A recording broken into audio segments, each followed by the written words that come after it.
Hi, I'm Mary Kopczynski, the CEO of Regulator. Welcome to this week's Regulatory Roundup, hosted in my kitchen. Today, I'll walk you through the most interesting alerts from the 8,327 we had last week, and yes, again, the majority of them were CFPB complaints. But worry not, I'm going to give you a sneak peek of the most important ones. The Regulator of the Week, hands down, is Library and Archives Canada. In the best April Fool's joke of all time, they announced that Ryan Reynolds, the actor, is finally getting declared as a national treasure to Canada, when he's not going to be on extended loan to the U.S. National Archives. Ryan Reynolds will be preserved in a climate and ultraviolet controlled vault for future generations to enjoy. Way to go, Library and Archives Canada, you win.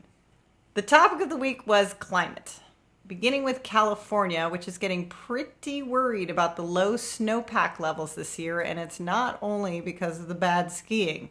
While yes, the California Save Our Water Commission emphasized the urgent need for Californians to save water, there were multiple bills out this week on water preservation in the long term. Even CalSTRS, the California State Teachers Retirement System, and one of Regulator's favorite customers, is doing their part. They announced that their 2020 proxy session will be to vote out board of directors that are moving too slowly on diversity and climate change. For those of you who were thinking that the SEC was so amazing last week to propose rules on disclosures around climate risk of publicly traded companies, well, get ready to see this battle fought on every front, because this week the FDIC is proposing a similar requirement for FDIC-insured banking institutions with over $100 billion in assets. Moving on to cyber, in a new report out of the UK, it's been shown that almost a third of companies and charities are dealing with breaches or attacks at least once a week. This is a huge escalation over previous studies, so the UK, along with lots of regulators around the world, are working hard to bolster cybersecurity. In fact, this week, the Fed, the FDIC, and the OCC reminded everyone that starting May 1st, 2022, and yes, that's this May, as in a few weeks from now, needs to comply with the final rule to establish computer security incident notification requirements, which means if you are breached, you cannot keep it quiet. You need to alert everyone everywhere that you've had an attack.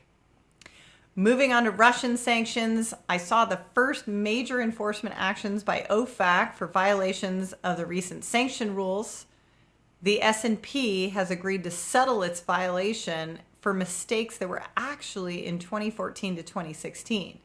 So this is a reminder that if you think you will escape and the regulators won't notice and won't notice for a while, think again. They have no problem haunting you for years to come.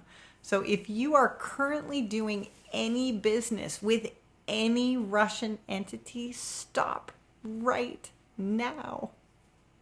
Also this week, the PCAOB provided guidance to auditors for issuers and broker-dealers on how to audit in relation to the invasion of Ukraine.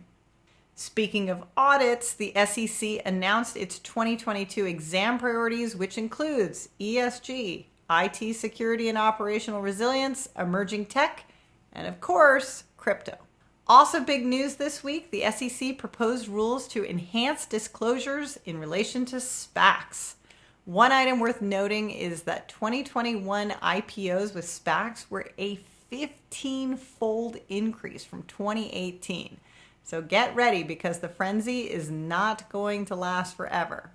In other news, the Republicans have produced a draft of the Jobs Act 4.0, which is supposed to further help the production of jobs and businesses in the United States. This is one even I hope uncomplicates some of these very complicated blue sky laws. One can dream. If you're following privacy, there is a California bill currently on the table that will require data brokers to register with the California Attorney General if you're selling the information of any Californian. So this would be in addition to your CCPA obligations. Hearing is on the 19th, so speak up. It's now or never. One interesting item showed up in our fine tracker this week. The CFPB filed an amicus brief in a case against Wells Fargo. Amicus means it's a friend of the court because certainly the CFPB is not being a friend to Wells Fargo. In fact, I don't know if the CFPB and Wells Fargo will ever be friends. But in this case, two mortgage borrowers sued Wells Fargo because Wells Fargo literally refused to answer questions about their loan. The CFPB, in a friendly way, told the court that this was an extremely unfriendly and also illegal action on the part of Wells Fargo. And why not end with a weed feed? Because it's Wednesday and we all need a little fun in our lives, right? Well, New Mexico announced that cannabis sales over the first weekend totaled 5.2 million. But more importantly, New Mexico is proud because the data from Friday's sales alone was nearly double Colorado's first day of cannabis sales. So there you go. A new regulatory fight club.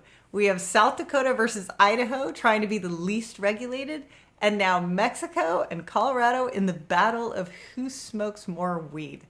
That's it this week for Regulalytics. We have the most comprehensive, coherent, and customizable regulatory alerts tool in the world.